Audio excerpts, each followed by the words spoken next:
There were once two great brother eagles, Jatayu and Sanpati, and Jatayu was king of all the eagle tribes, and among the birds of the air there was none more powerful than Jatayu. The brothers lived together on a crag of the mountains called the Home of Snow, which stretch across the northeast boundary of India. They lived there because there was no higher spot in all the world that could be found for their home. And day after day Jatayu ranged the air, marshalling his bird armies, or settling disputes, or swooping down on the things which he sought for food. For all the bird people belonged to Jatayu, and owed him allegiance even with their lives, if so he should desire. And Jatayu was strong and took what he willed without making excuse. And Jatayu was feared, even though there were those among the bird people who could tell how Jatayu could be gentle to the weak. And of these was his brother Sanpati. When Jatayu ranged the air, he was a king, but when he flew back on strong outspread wing to his home in the snow mountains, he was only the big brother of little eagle Sanpati. And together as children they shared the day's meal, and together as children they talked of the wonders of the heavens. And always in their talk, little eagle Sanpati noticed one yearning in the big brother whom he loved and admired. "I want to get to the sun. Oh, as near as I can," said big brother Jatayu. And day after day little eagle Sanpati kept wondering how this could be managed. And his love for Jatayu was so great that it found a way. If one should fly between him and the sun to protect him, he said, it could be done. So one day he made the little eagle heart of him very brave, and made Jatayu believe that he too was wanting to see the sun, but that he was afraid of falling back upon the earth in terror when he got near the sun's brilliance. So he begged Jatayu to fly just under him to protect him. And Jatayu consented, and they circled little eagle Sanpati and big brother Jatayu higher and higher till they got so near to the sun that even Jatayu had had enough, and turned to fly back to the safe quiet nest in the white earth mountains, taking little eagle Sanpati with him. "It is wonderful," he kept saying, "that I got so near and yet was not struck or burnt by the sun god and the fierceness of his rays. It is a tale of wonder for all the bird people to hear. Well was it, little eagle Sanpati, that I was there when you fell on my back in terror." And in little eagle Sanpati's heart was a great gladness that Jatayu had had his desire. Nor did Jatayu, nor anyone in all the bird world, know the reason why little eagle Sanpati from that day forward remained the homestay eagle who could not fly. It was because in protecting big brother Jatayu, whom he loved, from the rays of the sun, poor little eagle Sanpati's wings had all been scorched away. The throne of justice. Long before time as we count it, there lived in India a great and just king whose name was Vikramaditya.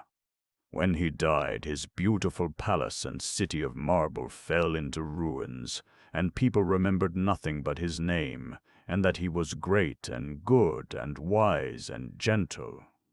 One day some boys who were minding cows led them near a green mound among the ruins, and while the cows cropped the grass the boys played, and one of them invented this game. "I shall be the judge," he said, "and you shall bring your quarrels to me. I will do justice." So he sat on the mound, and the boys ran away and whispered, and made a tale of wrong, and brought it to the boy on the mound, who did justice. But the odd thing was that the justice was such wisdom that even through their play the boys felt that something wonderful had happened to their playfellow. "He is a real judge, not a play judge," was what they said, and they told their parents, and soon all the village got into the habit of coming to the boy on the mound to settle disputes. And everyone was always sure that his judgment was right. Now there lived close to the ruined city a king great and powerful, and to his ears also came the story of the boy doing justice on the green mound. And the king laughed and said, "Why, he is sitting on the seat of Vikramaditya. That is why he is wise." Then the king began to wish the throne for himself, and he sent men with pickaxes and shovels who dug away the boy's green mound. Deeper and deeper they went, till they came to a throne of black marble resting on the backs of 24 beautiful carved eagles of marble. And the throne was taken to the palace of the king, and a great day of rejoicing was proclaimed when the king would mount the throne. On the great day the king came in state, with his mace-bearers, and the men who called his titles, and the men who carried the state jewels, and the men who fanned him with great fans made of the green-blue eyes of a peacock's tail. But when the king would have mounted the throne, one of the carven eagles which bore the throne on its back came alive and spoke to the king. "Stop," he said. "Have you never wanted for yourself the kingdom of another?" And the king had to own that he had. "Then fast and pray for 3 days," said the eagle, "and come back again." And the eagle flew away. And after 3 days the king returned, but the second eagle stopped him. "Have you never," he said, "done harm to another to rob him of his riches?" And the king said, "Yes, often." "Then fast and pray for 3 days," said the eagle, "and come again." And so each time that the king returned to mount the throne, an eagle spoke and showed some evil of his life, and the king went away sorrowful to his 3 days' fasting. And last of all there was only one eagle left, and the king came walking slowly. "This time I must sit on the throne," was his thought. "But stop," said likewise this eagle also, "unless you can tell me that your heart is as pure as the heart of a child." And the king looked within, and found his heart not as the heart of a child. "I am not worthy," said the king. But he knew that the last eagle had solved the mystery of the green mound of grass. The throne of Vikramaditya, where the shepherd boy did justice, was denied to him, the great and mighty king. For he who would be perfectly just must have the heart of a little child. Samyukta, or the story of the own choosing. Samyukta, daughter of the king of Kanauj, was the most beautiful princess in all India, and Prithi Raja, the king of Delhi, wanted to marry her. He knew that it would not be easy because her father was his enemy. However, always and always he liked best to do what was not easy to do, so he meant to try. Touching her feet with his forehead, as is the way of saluting mother people, he asked her advice. The old woman loved Prithi Raja very dearly and found a way of helping him. "Give me," she said, "that picture which the great painter at Delhi has made of you, on ivory, in green and gold, and the rest I will tell you when I come again from my journey." And the nurse, who loved Prithi Raja, went a long way till she came to the gates of the palace of Kanauj. She asked to see the queen. Now it happened that at that moment the queen wanted a new waiting woman for the princess, so she took the nurse and gave her to the household of the princess. Samyukta, the princess, was indeed beautiful. Good was she also, and of a true heart. And as the old woman brushed her hair, or sat out with her on the roof balcony on the still hot nights when the princess was sleepless, she told her tales of Prithi Raja, king of Delhi, and of his great love for Samyukta. And she showed Samyukta his picture painted on ivory in green and gold, and as the princess looked on his face, her heart went out to meet the heart of the king who loved her. And presently the king of Kanauj said, "It is time for the Swayamvara, that is the choosing of her husband by a princess lady." And he sent his heralds to all parts of India to call the princes of India to the great choosing. But to his enemy Prithi Raja, the king of Delhi, he sent no message. Nevertheless the king of Delhi came to the choosing, he and his friend, disguised as minstrels. And the palace courtyard was gay and ready for the choosing. Garlands of roses and jasmine hung from the pillars, and garlands of yellow marigolds. The king and queen sat on golden thrones on a marble balcony, and down below were the thrones of the princes who sought the hand of Samyukta. Each prince had his men-at-arms and his heralds, and all were dressed in jewels and cloth of gold. And the musicians sat in a watchtower at the gate, and all who came and went, and all that happened, they saw best of all. And with the musicians sat Prithvi Raja, the great prince. And now the bugle sounded, and Samyukta came from the inner courtyard.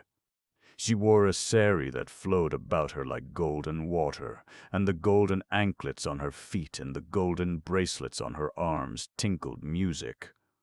Her eyes were on the ground as she walked, and lightly she held the garland of fresh jasmine flowers, which she would place on the neck of him whom she chose to be her husband. As she reached the outer courtyard, she raised her eyes, and then she saw a wooden figure of Prithvi Raja standing in the place of the king's doorkeeper. And she knew that her father had done this thing to hurt Prithvi Raja, the true knight of her heart. From that moment her choice was made. Proudly she walked past one prince after another.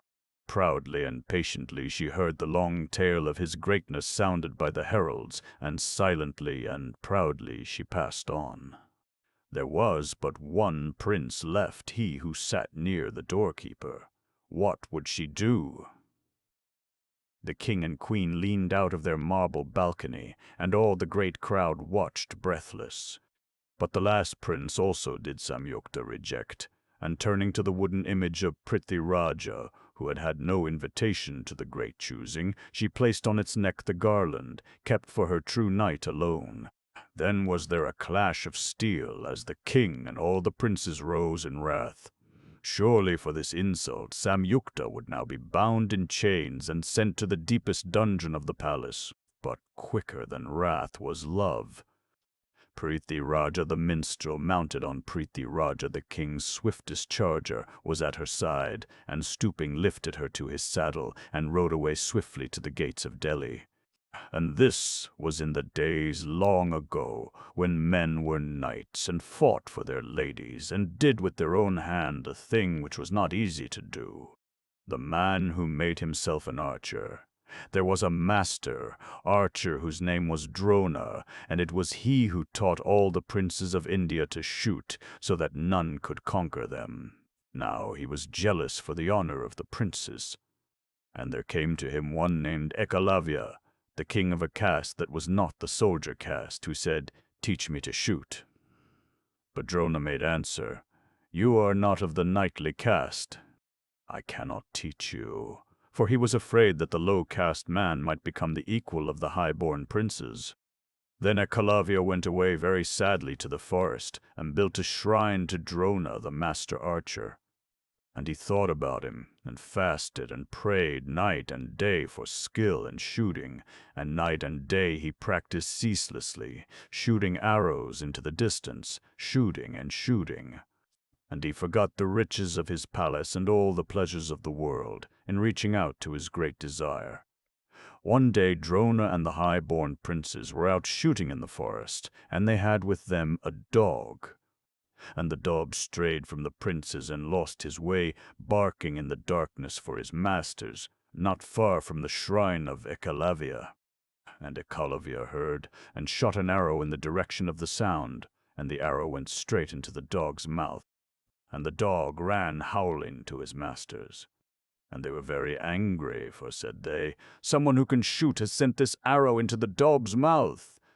And they made the dog show them the way to the shrine, and there was Ekalavya shooting ceaselessly. "Who are you," said the princes, "who have skill in shooting even as ourselves?" "I am Ekalavya," said he, "a pupil of the great master archer Drona." So the princes went and told Drona, and he came back with them to the shrine in the forest. "How say you," said Drona, "that you are my pupil?" "Because I have taught myself to shoot, thinking only of you and your great skill in shooting." Then said Drona, "If you are my pupil, give me the fee due to a master." "Most gladly," said Ekalavya, great joy in his face. "Ask what you will. I have nothing I would not give with all my heart." "Is that true?" said Drona. "Well then, I ask the thumb of your right hand."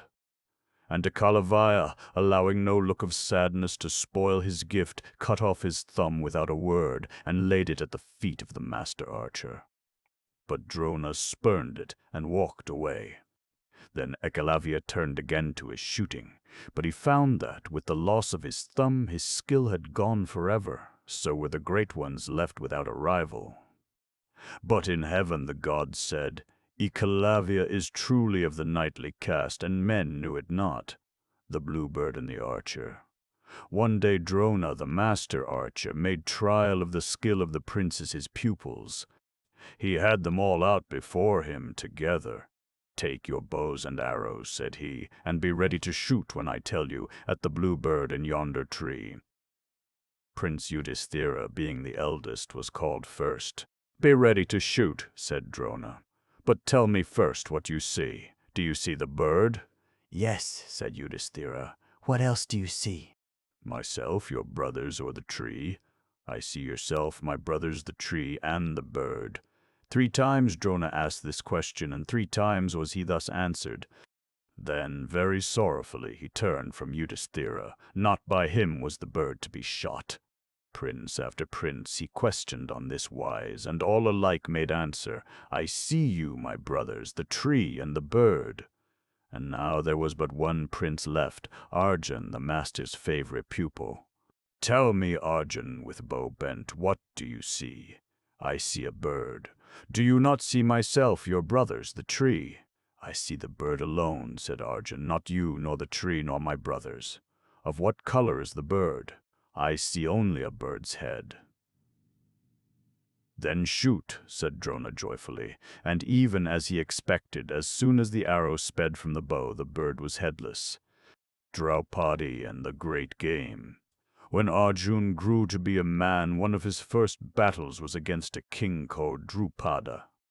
He and his 4 brothers, the Pandavas as they were called, put their soldiers in a ring round King Drupada's fortress, and let no one pass out or go in.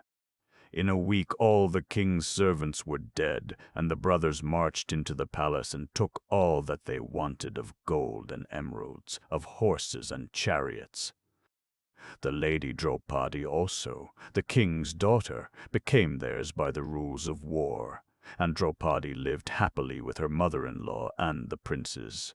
And all went well, till an enemy of the brothers, jealous of their happiness and their power, tempted Yudhisthira, the eldest of the 5. He challenged him to a game of chance in which he put down all he possessed, to lose or win. And Yudhisthira lost. He lost his palace, his chariots and horses, and his whole kingdom. He lost his brothers and himself, and last of all, he lost Draupadi also. Draupadi was the most beautiful of women, and Yudhisthira's enemy was glad indeed when she was brought captive before him. But he was also afraid, for there was something so free in the spirit of Draupadi that he knew it would not be well with the man who made her a slave. So, thinking it were wiser to be content with the kingdom and let Draupadi go, ask, he said, a boon, and it shall be granted. I ask then, said Draupadi, for the freedom of Yudhisthira. Granted, said the enemy, for he did not dare break his word. But he marveled that she did not ask for herself. So, ask again, he said. And for the freedom of his brothers with their weapons and chariots of war. It is granted, but I give you a 3rd boon. Will you not ask for your own freedom? By no means, said Draupadi. The Pandavas, armed and free, can conquer the world. It is they who will rescue me. They need owe nothing to a boon, nor with the Pandavas free need I either any longer.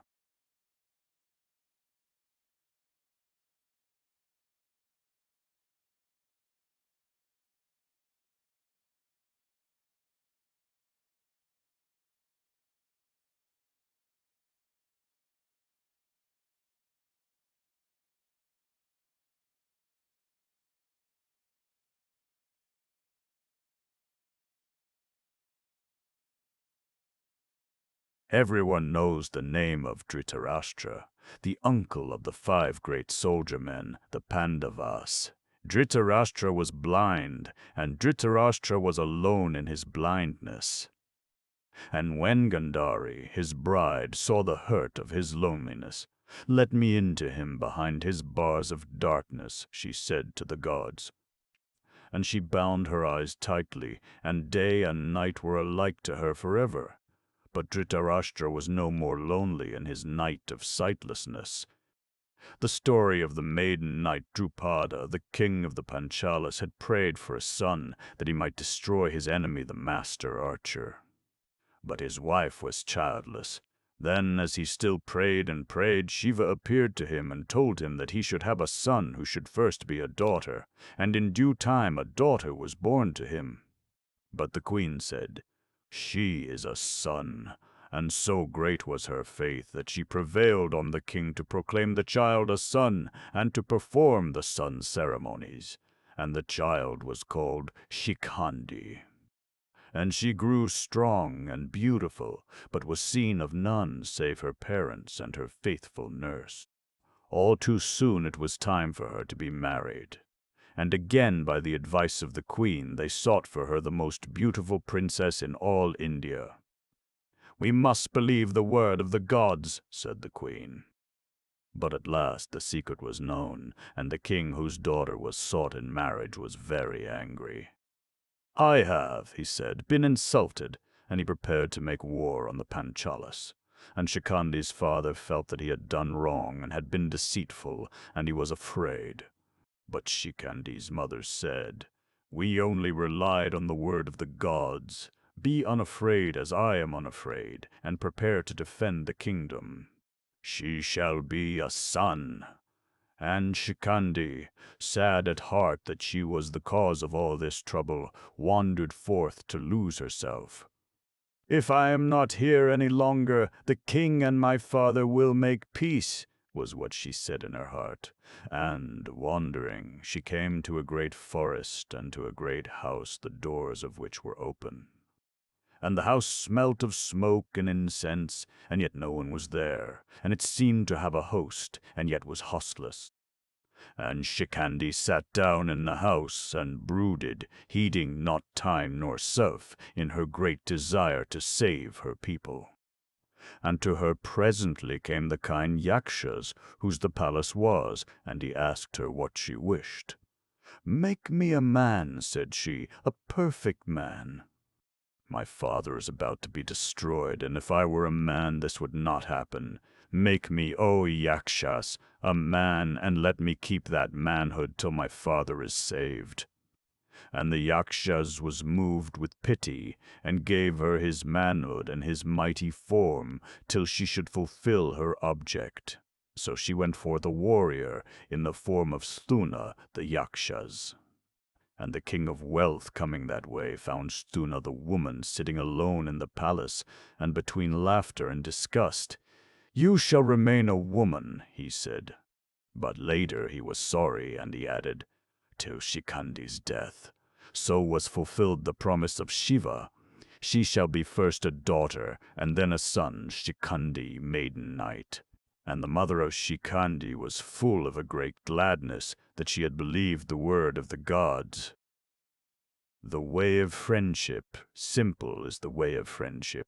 Make a fire of 2 sticks, or 20, or 200, any number will do, and if you walk round the fire sunwise, with that one whom you would have for a friend, the gods themselves will not take back the gift. And this was the lesson which Drona tried to teach King Drupada. Drona was the master archer, as we know, and Drupada was king of the Panchalas. Now Drupada was not worthy of friendship, for he did not believe that 2 sticks would do for the lighting of the fire of friendship. "They must be 200, said Drupada, "and of the most costly wood." And Drona was sad, for he was a poor man, and 2 sticks gathered in a wood were all that he could bring to the lighting. "And you will bring one of the 2, he had said to Drupada, "for all that matters is that we should bring the same." But Drupada shook his head. Androna journeyed to a far country, and for many years the river of time flowed between him and the man whom he wanted for friend. And at last they were once again on the same bank of the river. Androna's pupils, Arjun and his brother princes, took Drupada captive and brought him to Drona. Androna said, "I will teach Drupada the way of friendship. Since my 2 sticks, to one of which he is welcome, will not do for the lighting of the fire, he shall give me half his 200 sticks of the costliest wood. And of all Drupada's riches, treasure of gold and emeralds and diamonds and pearls, strings of camels and horses and elephants, chariots of war and houses and slaves, he made 2 equal parts, and 1 part he gave to Drupada, and 1 part he kept for himself, that he might begin the teaching of the way of friendship to the man who was not worthy to learn the way. Sibirana and the Grey Dove. Long and long ago there lived a king called Sibirana. He was known to all the world as a man who protected the weak, but who yet did not withhold that which might belong to the strong. So nearly perfect was he that the gods asked the greatest god to test his goodness. And this was the way of the testing. One day, as the king sat in his great hall of justice, there came in at the window a poor, frightened grey dove, nearly spent with flight, and flew straight against the heart of the king. Looking up, the king saw an eagle in pursuit, and without a moment's hesitation he opened his white robes to shelter the dove. The eagle turned its piercing eye upon the king. "So this, then, is your justice," he said. "You rob me of my food." "Nay," said the king. "On the contrary, food equal in weight to the bird shall be given to you. Whatever food I desire, yes, whatever you desire. But if I desire your own flesh, my flesh shall be given," said the king. "Then I wish the weight of the bird to be taken from your right side, and in the presence of the queen and your small son," demanded the eagle. "Beseech the queen to come hither," said the king, "with my son." And to the horror of all the court the scales were brought, and in the presence of the queen they prepared to slice off the weight of the bird from the king's right side. The king sat steadfast, but alas, the bird seemed to grow heavier with each fresh gift of the king's flesh. And the eagle watched from the foot of the throne, and the eagle laughed aloud. Then from the left eye of the king fell a single tear. "Stay," said the eagle, "I want no unwilling sacrifice." "Nay, but," said the king, "willing enough is this. My left eye but weeps because to the right side of the king alone is it given to protect the weak and defenseless." Upon which, says the old story, the miracle happened. For even the eagle saw the beauty of giving, and he flew away hungry to his mountains, and neither was the king really hurt, nor the dove without a home. The crow and the bell of justice. This story is told of one Anangapal, who ruled in Delhi and who loved justice. He caused 2 great lions of stone to be placed near his palace gates, where all could see them. A bell hung from the bar between the lions. Whoever struck that bell claimed justice, and got justice of Anangapal the king. One day a crow swung in the breeze on the tongue of the bell, and the cry for justice clanged forth, reaching the ear of the king. "Who strikes the bell?" he asked. "My lord, it is a crow. Let justice be done," said Anangapal. "What asks the crow?" But no one could tell. So the king himself read the message. "The crow strikes my bell between the mouths of my stone lions. See you not?" The crow came, as is its habit, to pick morsels of food out of the mouth of the lion. And the lions were not lions. I deceived the crow. Let a sheep be killed, and place some meat in the lions' mouths, that the crow may find its meal. See, so did even the least of his subjects get justice and bounty at the hands of Anangapal the Just. Razia, queen of Delhi. Razia was the daughter of Altamish, one of the Mughal slave kings of Delhi who lived in the 13th century. She is the only woman besides our own Queen Victoria who has ruled Delhi. Iltutmish had sons also, but when he was dying he said, "You will find no one better fitted to rule the kingdom than my daughter Razia." And after his nobles had suffered for some time the cruelty and injustice of Razia's half-brother, they began to see that the king was right. And Razia herself helped them. The king had given order that anyone who had a petition to make should appear at the great mosque in Delhi on a Friday morning, wearing a colored garment, and his petition would be heard forthwith. Now, on a Friday morning, when all the men worshippers, in their beautiful white garments, had assembled at the mosque for the weekly prayer, Razia made herself brave to go among them dressed in a veil of the prophet's green, a figure whom none could miss. And the people remembered the custom of the good king who had denied a hearing to no one, and they said, "The king's daughter is herself today a beggar." So they listened, making it easy for Razia to speak. And Razia said, "My brother has killed his brother, and now he would slay me." And all the people as one man vowed to help her. And Razia was put upon the throne of Delhi. And Razia ruled as few men have ruled in Delhi. She loved justice and mercy, and she gave both to her people. She led them to battle, pitching her own tent in the place of greatest danger. She was generous and wise, and entirely forgetful of her woman's self. All this her people knew of her, and all this historians have said of her. But one old man who wrote the longest tale of her gifts and virtues tells us the reason of her failure to rule India. She was a great monarch, but she was a woman, and she ruled as a man. The Muslim people of those days could not forgive her that. They could not forgive her that, being a woman, she came before them with face unveiled, that, being a woman, she did successfully the work of a man, and asked no woman's reward. And so, though they took her love and protection for so long that they forgot the cruelty of her brother who had reigned before, they turned against her in the end and dethroned her and put her in prison. From prison later she escaped, and led an army to regain her kingdom, and perhaps she might some day have won it back but for a sad thing that befell her. In the battle which she waged she was defeated and fled alone to the jungles. Passing through a field she saw an old peasant at work, and begged for some food, for she was starving. The man gave her a piece of bread, which she ate gladly, and then being worn out, she tied her horse to a tree and lay down in the field to take a short rest. She wore the dress of a man, but the peasant saw her jewels gleaming as she slept unprotected in that lonely spot. He knew that she was a woman, and no more afraid of her. He killed her and buried her there, in a corner of a field outside the walls of that Delhi which she had ruled. So Razia lost her kingdom because she was not enough of a woman to make her people love a woman ruler, and she died because she was a woman, and without protection. And her story is told here for the reason that we know now that the old historian was wrong, and that a woman need not fail even in the great work of a sovereign only because she is a woman. Razia failed because she thought that for success she must put aside her womanhood.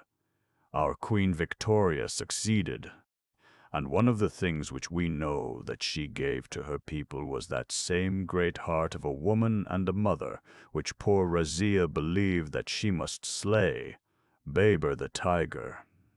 There was a Mughal boy king who fought his first battle when he was 12 years of age, and he won it, as he says himself, thanks to the distinguished valor of my young soldiers.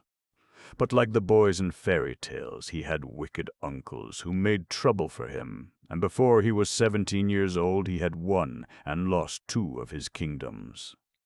This is the boy whom all the world knows by his nickname of Baber the Tiger, and the most wonderful thing we know about him is his great spirit, which nothing could subdue. Success could not spoil him, and defeat could not make him hang his head. Always did he find something in which to take pleasure.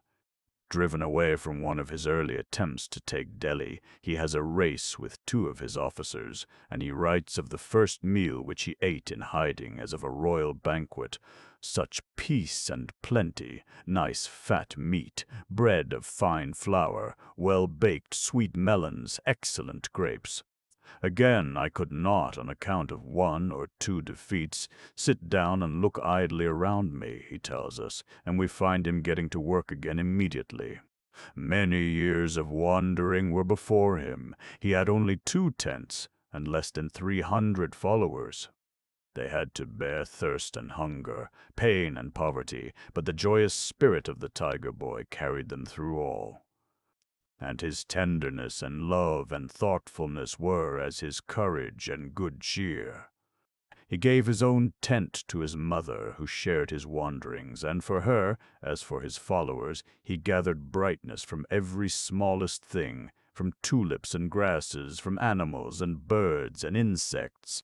Kabul fell to him when he was 18, and here for 10 years he lived peacefully, caring for his mother and grandmother, his aunts and sisters, and all his people who had been faithful to him.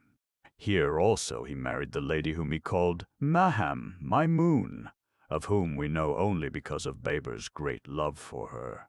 It was the Moon Lady who was the mother of Humayun. But the land beyond the hills was calling Baber, and soon there came a chance to try once more for the throne of Delhi. The people of Hindustan were fighting among themselves and asked Babur's help. Of the great battle that Babur won on the field of Paniput near Delhi, there are many stories. Battle was joined at the time of early morning prayers, and by midday Baber the tiger was lord of Delhi and Agra. There are wonderful tales of the presents which he sent after this victory to his family and people in Kabul, forgetting no one. Ladies and nurses of the Zenana, officers, clerks, traders, even all who pray for me, were remembered, and so great was the list that it was 3 days before the presents were divided. To his daughters and aunts, and the princesses of the Zenana were given gold plates full of gems, trays of coins, and 9 different kinds of stuff chosen for each lady by Baber himself. "Uplifting us with pride," says his daughter. His last great campaign was against the Rajputs, and that was a fight worthy of the warrior who was now about 44 years of age, and who had begun fighting when he was 12. It was before this fight that he made the great repentance. When Baber was in Kabul, he had learnt to drink wine, and had grown to be fond of this indulgence. Walking round his outposts, however, before the Rajput battle, the thought came to Baber that it would be good to mend his life now in this matter, so that he might have something to give in penitence to God. And he sent immediately for his great goblets of gold and silver studded with precious stones, and there on the battlefield he had them broken to pieces and given to the poor, vowing that he would never drink wine again. That night and the next, 300 of his nobles did likewise, pouring upon the ground the wine which they had brought with them. So, having knocked on the door of penitence, did they join battle, and once more victory was theirs. The last tale which the books tell of Baber is beautiful. He loved Humayun, the son of his Moon Lady, as we know, with all his heart. And Humayun was ill. Everything that the doctors could do was done, but Humayun was sick unto death. Then a holy man said to Baber, if some precious thing were given to God in exchange for Humayun, God might let him live. And the holy man talked of the Kohinoor, which Baber had got from Gwalior, and which is now in the crown of our King Emperor of Britain. But Baber, who more than anyone we know had loved being alive, said, no, that is not the most precious thing I have to give. There is my life. And he walked 3 times round Humayun's bed, saying, O God, if a life may be given for a life, I, who am Baber, I give my life and my being for Humayun. And he went away and prayed and fasted, saying many times, I have borne it away, I have prevailed. That night Baber fell ill, and Humayun began to get better. Then Baber called his nobles together and charged them to serve Humayun faithfully, for he himself would rule no more. And 3 days later he did indeed pass out from the life which he had loved so well and had laid down so lovingly. The king who kept his word. There is one story told of Humayun, the Moon Lady's son, which is worth remembering. Sher Khan, the Afghan, turned traitor, and the king was compelled to fly for his life. But there was no escape except across a river in flood, and his horse sank exhausted in midstream. Then the king would have died, but a water carrier on the opposite bank saw the king's trouble and brought him his own skin bags, on which Humayun floated safely to land. "I have nothing to give thee now," said the king, "but come to me in Agra, and if I live thou shalt sit on my throne for a whole day." The king did live, and got back his kingdom, and the water carrier came to claim his reward. Humayun kept his word, like the king that he was. For 1 whole day the water carrier sat on the throne, and the skin that had saved the king's life was cut into little pieces and stamped into money by the royal mint. Naila Gaius ud-Din Tughlaq, the Mogul, had heard of the beauty of the daughters of Rana Malbati the Rajput, and he wished a Rajput princess for the wife of his brother Rajab. But when he sent to ask this, Rana Mal made a haughty answer. No daughter of the moon could wed with a slayer of cows. Then Tughlaq demanded at once, and in cash, a whole year's tribute to be paid to Delhi. And Rana Mal was sad, for though the people stripped themselves bare, it would not be easy. And the sound of the people's crying reached the ears of Rana Mal's old mother, who came to her son's house weeping with unbound hair, to plead for the people. And as she came, Naila, the most beautiful of Rana Mal's daughters, saw her and ran to open the door to her. "Why weeps my grandmother?" asked Naila. "Because of you," said the old woman. "The Turk is taxing our people because your father will not give you in marriage to the Turk as he desires." "If to give me to the Turk will save our people," said Naila, "send me at once, grandmother." "Think only that the robber Turks have carried off one of your jewels." So did Naila give herself for her country, and afterwards her only son Firoz Shah served his people in the same spirit. He was loved by them all. Cruelty gave place to kindness, taking to giving, hating to loving. And for 37 years there was peace and prosperity and goodwill in Delhi. The Lotus Lady. In the days when Alauddin the Muslim ruled at Delhi, the beautiful rock fortress Chittor was the capital of Rajputana, and brave Prince Bhimsi was regent for his nephew the baby king. Now Bhimsi had a most beautiful wife, the Lotus Lady, the fame of whose beauty had gone forth all over India. And in the old days men thought it not wrong to try and snatch away from others anything which they wished to possess, be this thing what it might, rich city or lovely lady or priceless jewel. So Alauddin waged war on Chittor in order to capture the lovely Lotus Lady. But the Rajput warriors laughed him to scorn and defeated him, and kept safe their beauteous lady of the Lotus. Then Alauddin pretended to be very much ashamed that he had ever even imagined that Prince Bhimsi would let the princess be taken captive by an enemy. "But," he added, "I have come a long way and have fought hard, and you have conquered. Therefore before I go, let me look, I pray, but for 1 minute on the beauty of which I have heard so much.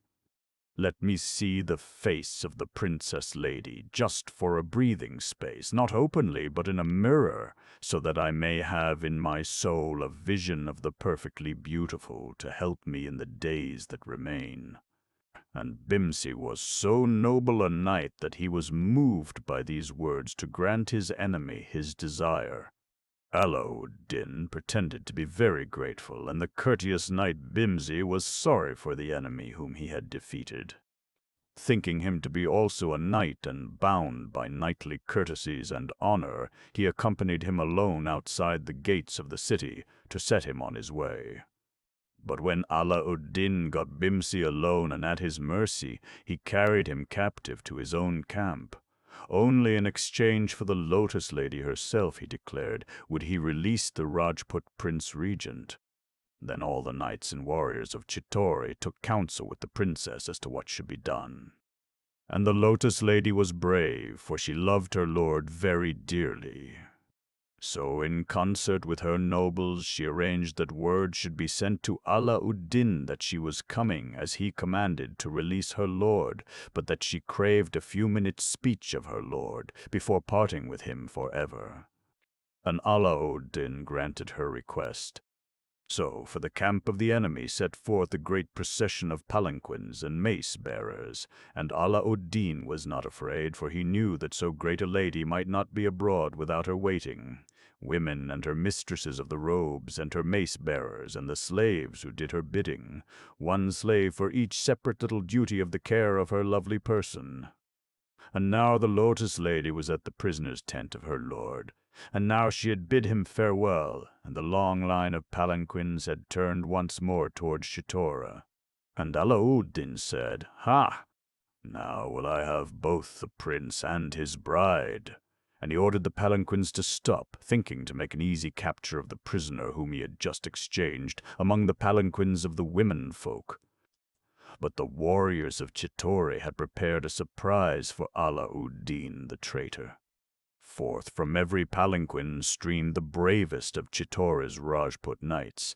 The very palanquin bearers were warriors, and they fought and routed Ala-ud-Din and his hosts, and carried their prince and his lady safely to the palace of their fortress home. And Ala-ud-Din fled in haste to Delhi. But Ala-ud-Din never forgot this second disgrace, nor, it is said, could he forget the face of the Lotus Lady. He must have been a bad man indeed, and no knight at all, in that even the vision of perfect beauty had not the power to kill in him that which was base and self-seeking. So yet once more he sallied forth against Chittor long years afterwards, when the baby king was full grown, and with his 12 brave sons and Bimsi and the other brave Rajput princes kept faithful guard over the honor of knighthood in Rajputana. And Ala-ud-Din took with him mighty armies and great engines of war, and by sheer force of numbers and deadly weapons he bore down the brave little body of knights fighting on the walls of their beloved city. Then again the knights sat in council. "Our weak and defenseless ones shall not," they said, "fall into the hands of a coward enemy." And they took their women down into the vaults beneath the city, where the Rajput woman was wont to go through fire to meet her lord who had died in battle. And they left them enough wood and fire for the sacrifice. And the women wore their most beautiful garments to walk down to the vaults, a long line of beauty and courage led by the Queen of Beauty, the Lotus Lady herself. And now it was the turn of the men. And the king and his sons and his brave knights all strove as to who should be first to meet single-handed the enemy at the gates. And they cast lots, and went one by one clad in the Rajput's saffron robe of conquest, and single-handed each hewed his way through the gates, strewing the moat and outworks with the bodies of the slain. But Ayeshi, his beloved son, had the king sent secretly beforehand to a place of safety, that the race of warriors might still continue. And when night fell, the last of the Rajputs had left the city, having laid, each man, at the feet of the true knight and champion of the defenseless, a full sheaf of the unknightly ones. And Ala-ud-Din came walking carefully across this carpet of the dead into a fortress of which the gates were wide, but no man nor woman nor child found he anywhere in Chittor. All was emptiness, palace and hut, and bathing ghat, and council chamber, and garden and marble latticed roof, empty, all empty, all empty. Then at last did he realize that what was in his hands was not victory but defeat, and that the beauty and goodness of which we are not worthy may not in this life or the next be taken by violence. The perfect host, Rasmal Rana of Marwar, had 3 sons, Sanga, Prithi Raj, and Jismal. And Prithi Raj was ambitious and would boast that fate meant him to lead the sons of Marwar. One day when he was boasting on this wise, his eldest brother Sanga said, "Let the gods decide between us, brother. Although I am the eldest, you are welcome to my birthright, if so it is written." At the tiger's mount lives the priestess who sees the future. Let us ask her who is to lead the 10,000 towns of Marwar when our father is dead.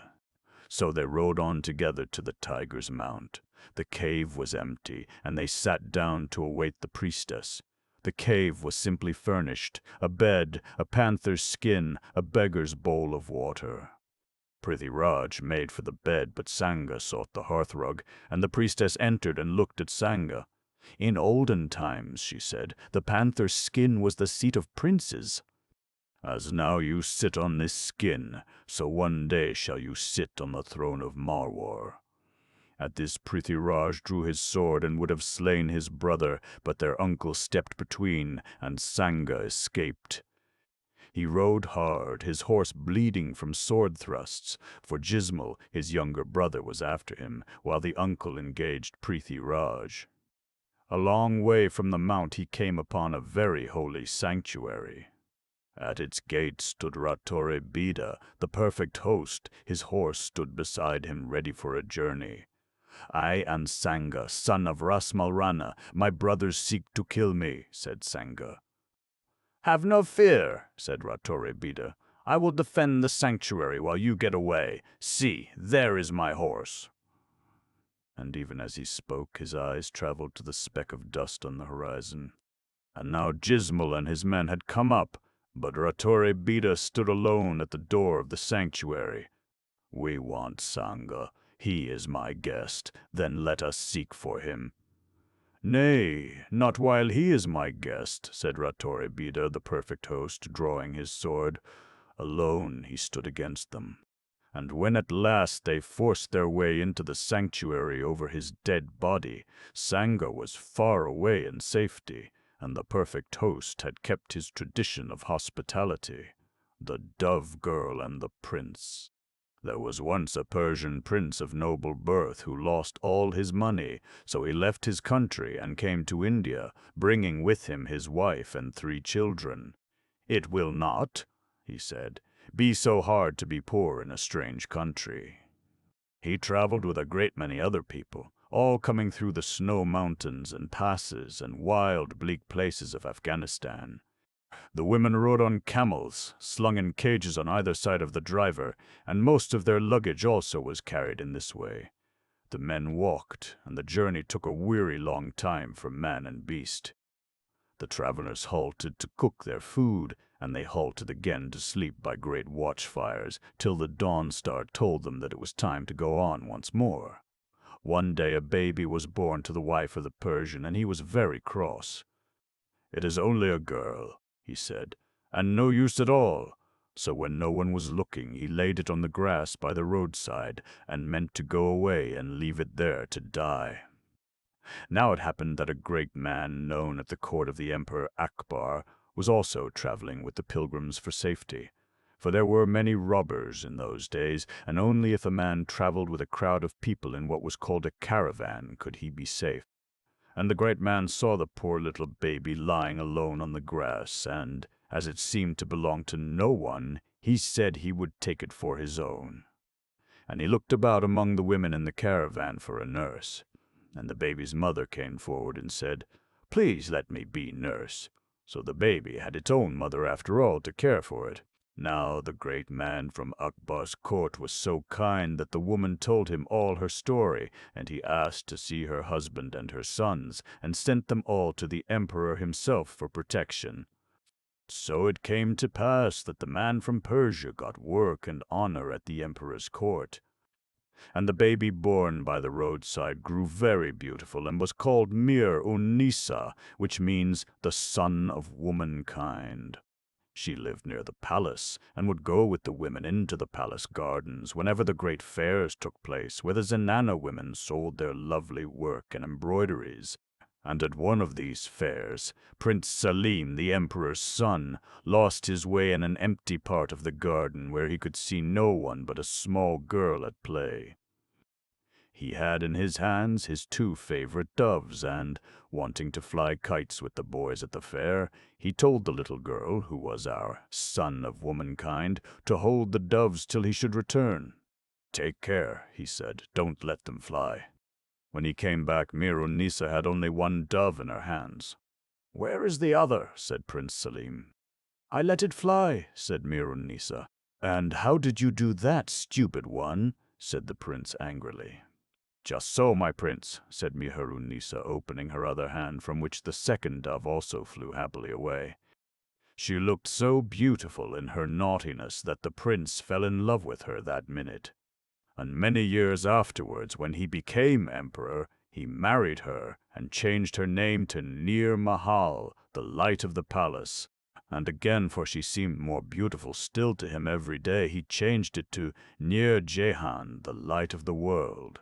And her lovely face is still to be seen painted on ivory and vellum among the treasures of the ancient city of Delhi. The boy who was always 13. There were once a man and woman so truly good that the great God said he would reward them with whatever they wished to ask. "We want a son," said the man and his wife. "You shall have a son," said Shiva, the great god, "but you must now choose the kind of son you want. Will you have him perfect in every way, beautiful and good and clever and loved by all the world, but doomed to be no older than his 13th year? Or will you have him just an ordinary boy, but living as long as the ordinary man, so that you may even see his children's children? Choose, that which you wish shall be given." And the man and his wife were sorrowful, for to choose was not easy. How could they bear their son to die when he was 13? Yet how could they bear to have him just an ordinary boy, like any other that came into the world, and had trouble, and made mistakes, and died at last, leaving no name behind him? And the puzzle was too hard for the man. "I cannot choose," he said to his wife. "You must decide. It is your business." And the woman said, "We will have the perfect son that Shiva has offered us, and the rest we will leave to the gods." So Camille, the perfect one, was born, and grew from happy baby to happy boy. And he was beautiful to look upon, and clever was he, and strong, and gentle, and kind. Everyone loved him, and to all gave he love also, making happiness wherever he went. And his father and mother and all the people of his village alike forgot that there could be any end to this happiness.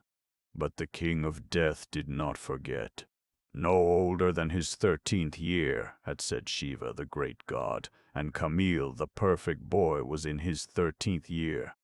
So on his birthday the King of Death sent his messengers to bring Camille away to the kingdom of death.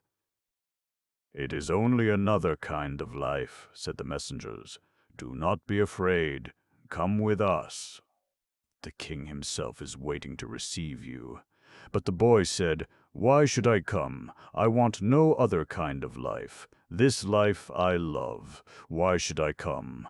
I will not come with you." "No one has ever disobeyed the King of Death," said the messengers. "Come, you must." "I will not come," said the boy. "Go back to the King of Death and say, 'The boy who loves the life he knows says that he cannot come to the new life which he does not know.'" And the messengers went trembling back to the king with this message. Now the King of Death is very old and very kind and gentle, and he has the wisdom of peace and of forgetfulness. And the journey back to the life which the boy loved was for him a very long journey. "But I must see," he said, "the one person who has disobeyed me." So he sent for his black buffalo, and he rode the long and painful journey back to life and youth in the world of the things that pass. And it was springtime, and the leaves of the pipal tree were shining after a shower of rain, which had made all the world smell sweet with the good earth smell. And the birds were singing. And under the pipal tree stood the perfect boy beside the shrine of Shiva, the great god, playing a little tune of the gladness of the things that pass. He played on a slender reed of bamboo, blowing with his mouth, and he called the cattle to come home to rest, for it was the cow-dust hour and the sun was setting. When the king of death was close by, the perfect boy stopped playing and looked at him riding on the long, long back of his slow-moving gray-black buffalo. "What an old, old man you are," said the perfect boy. "Never have I seen you before. Who are you?" "You have seen my messengers," said the king. "I am Death, who sent to fetch you to my kingdom. Why did you not come?" "I told your messengers," said the boy. "It was quite true. It is very kind of you to want to take me to your kingdom, but I do not wish any other life. I love this life very much, and I am so happy. I love my father and my mother, and all the men and women people, and the children people, and the beast people, and bird people in this good life that I know. You stay with us too. See, I will ask my mother to make room for you in our own little hut." But the king of death shook his head. "I have a kingdom, and I come to take you to it. Come, make no trouble. Get up behind me on the buffalo. We must be back before tomorrow's day." "And I say again, I will not come," said the boy, standing firm. "See, I appeal to Shiva to protect me." And he put out his hand to the large pebble of black stone, Shiva's symbol, which had been brought to the shrine from the great sacred river of the West Country. Then the king of death was angry, and he laid hands on the boy to take him by force, and he dragged him away, so that the symbol of Shiva fell to the ground. And now Shiva himself, the great god, was angered, and his voice thundered forth, ordering the king of death back to the kingdom of death. "And you shall not return to the world of the things that pass till I bid you," said Shiva. So back went the old king on his slow-moving gray-black buffalo. And the boy was happy, and life was again full of love and goodness as before, in his world of the things that pass. But the king of death could no more send his messengers to the earth, so everything lived forever. The men and women and beasts and birds and flower people all lived, and yet new men and women and beasts and birds and flower people were always coming to the earth as before, so that the earth was fuller than it could hold. And the men and women and beasts and birds and flower people went to the great god and said, "We are weary, and there is no room for us on the earth. We are the things that must pass. Send the king of death to take us to the kingdom of peace and forgetfulness and quiet sleep." And the great god said, "I will not. I have spoken." Then the tired earth people went to Parvati, the wife of Shiva, and, "Please help us," they said. "See how full the earth is. There is no room for us all, and some of us are weary and would sleep." So Parvati went to the great god. "The earth is very full," she said. "Will you not let the king of death send his slow-moving gray-black buffalo for the tired earth people?" "No," said Shiva. "He insulted my symbol. He may not return to the earth." "I have spoken." "But you know you did say that the perfect boy was to be no older than his 13th year," said Parvati. "That was why the king of death came to fetch him." And Shiva was silent, not knowing what to answer. "But when you said that, you only meant that he should never look older than his 13th year, though he might live and live as long as he liked," said clever goddess Parvati. And Shiva waited, for surely here was a way out of a difficulty. And poor old King Death was not clever enough to understand this, and thought that you meant him to take the boy away. "It was only stupidity. Forgive him." And Shiva said, "It shall be as you ask." "Then give the message," said goddess Parvati. "And let the old tired leaves fall from the trees," said Shiva the god, and turned to other business. But his messengers were so full of gladness that good King Death might return to the earth once more riding on his gray-black buffalo. For that was the meaning of Shiva's message, that they were drunk with joy and said the words wrongly. Let the old leaves, and the middle-aged leaves, and the little baby leaves fall from the trees, was what they said when they flew back to the earth on the wings of the morning. And that is why, to this day, old and young, boys and babies, all alike ride, when the great god wills, upon the gray-black buffalo as it makes its slow-moving way to the quiet kingdom of death. But Camille, the perfect boy, lived in the world that he loved, and was always and always just 13 years old, and no more. "And it was well," said the man, his father, "that I left the sun puzzle to you, O mother of Camille.